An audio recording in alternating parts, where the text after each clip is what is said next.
Did you know in Memphis, Tennessee, every day they do a duck march, where the ducks of the Peabody Hotel come from the top floor of their home, take the elevator ride down, and then walk into this fountain every day. And then at 5 o'clock, they go right back up again. Well, let's go check out the resident ducks of the Peabody Memphis Hotel. This satellite image of the Peabody Hotel's rooftop shows the penthouse where the ducks reside when they're not swimming in their fountain. While in Memphis, my first night, we attended a rooftop party at the Peabody Hotel. I did see the duck mansion, but it actually didn't even occur to me to film it. But here is the sunset views they get to see every night, and you can see the magnitude of how large the rooftop is.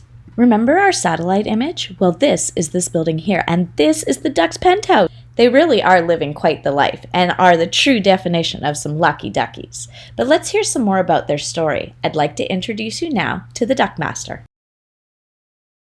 To personally and officially welcome everyone, not just to the Peabody, but also to this morning's Duck March ceremony. Thank you all for being here. I appreciate you all. Thank you.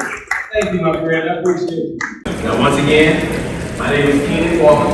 I am the Duck Master here at the Peabody Hotel in Memphis, Tennessee, and I have the honor and the pleasure of marching the ducks for you all this morning. But before I do, let me take you all on a brief journey.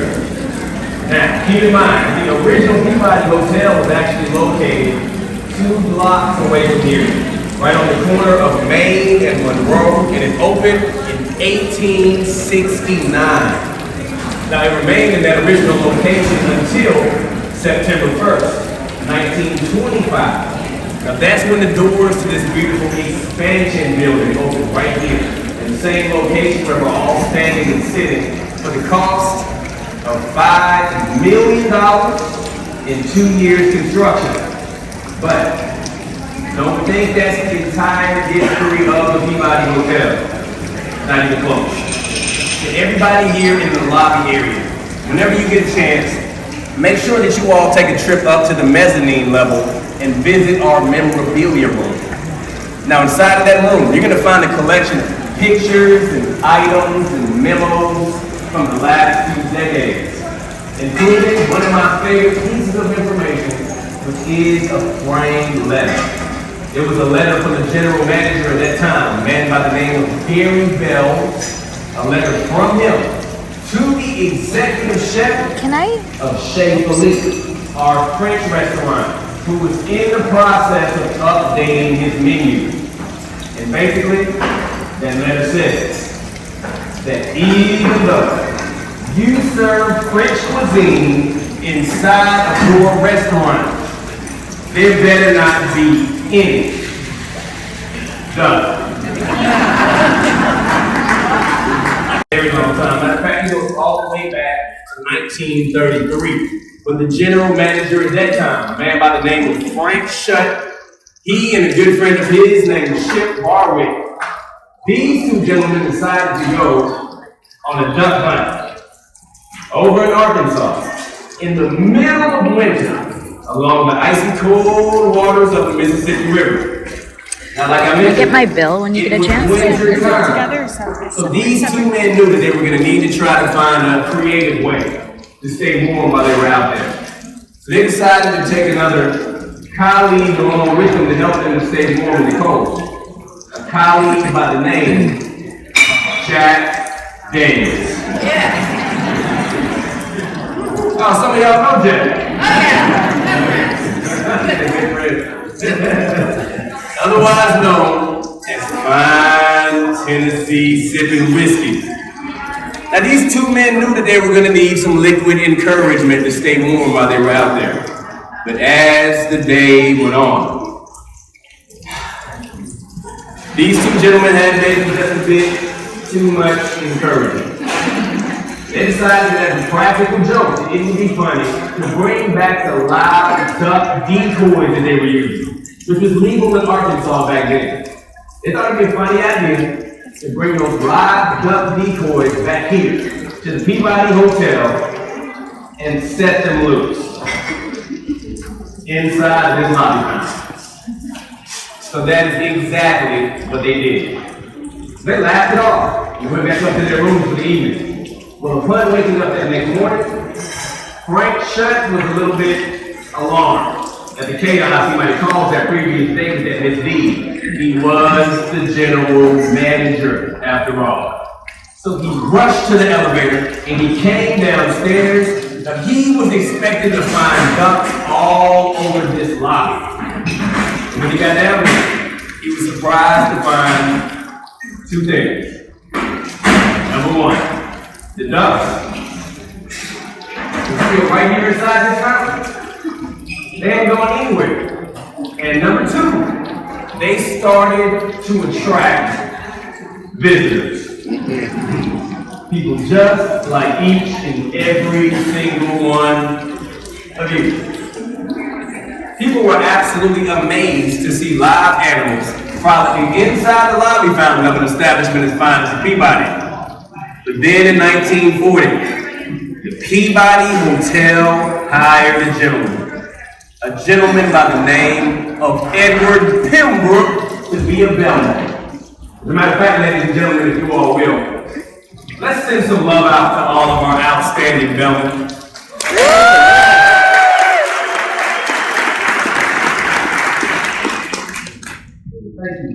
Thank you. Keep in mind though, Mr. Pembroke, he was more than just a bellman.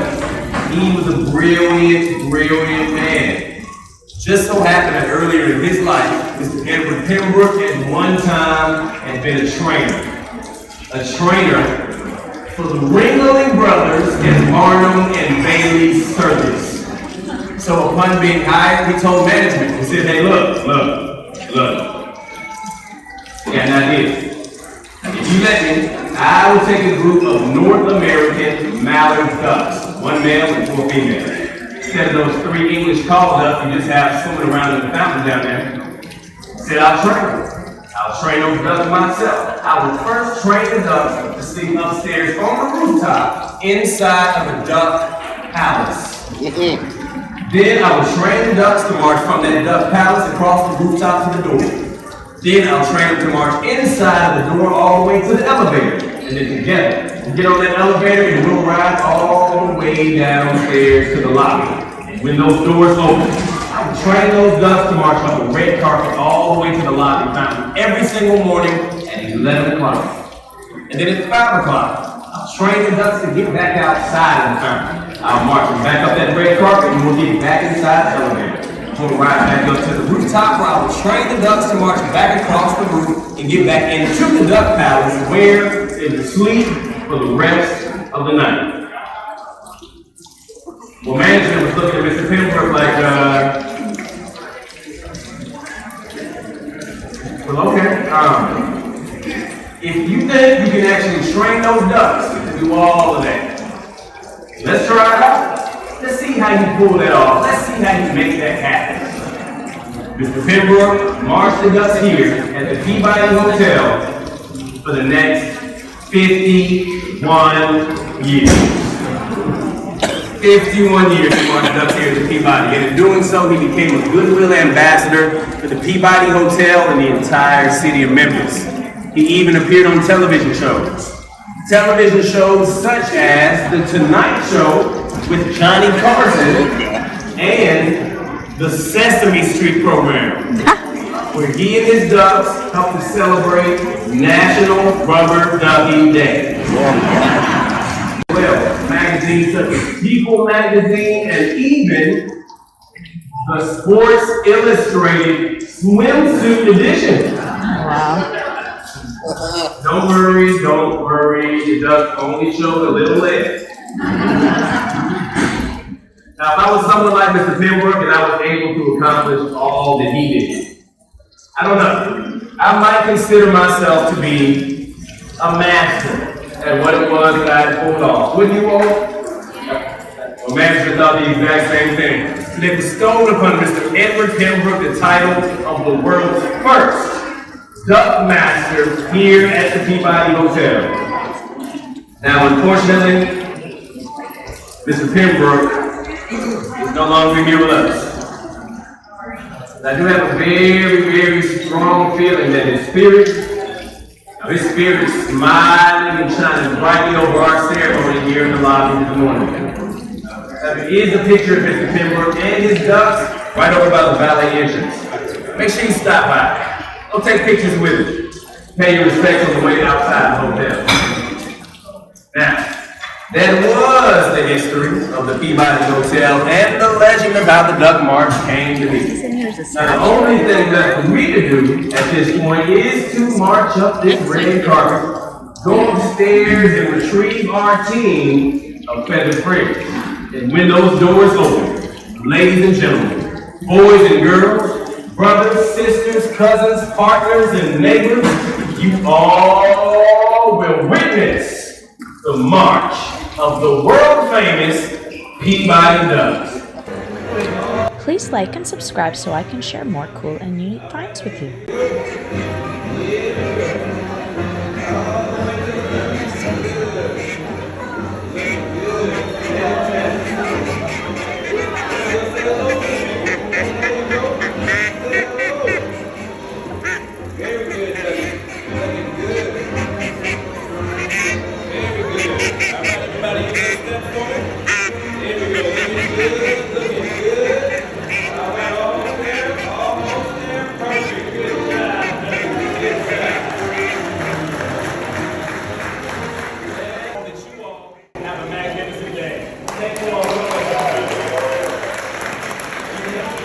This is today's red carpet team. Can we give the red carpet team a big round of applause? All right, red carpet team. Now this, very big deal, right? Because I cannot march these ducks across this carpet. These ducks get the red carpet treatment here, right? That's where you three come in. So what I'm gonna do is I'm going down here by the elevator. What I need you all to do is I need you all to take a foot and kick this carpet all the way down to me. Now, this is the important part. I need you all to work together as a team. I need you to go slow so you don't fall.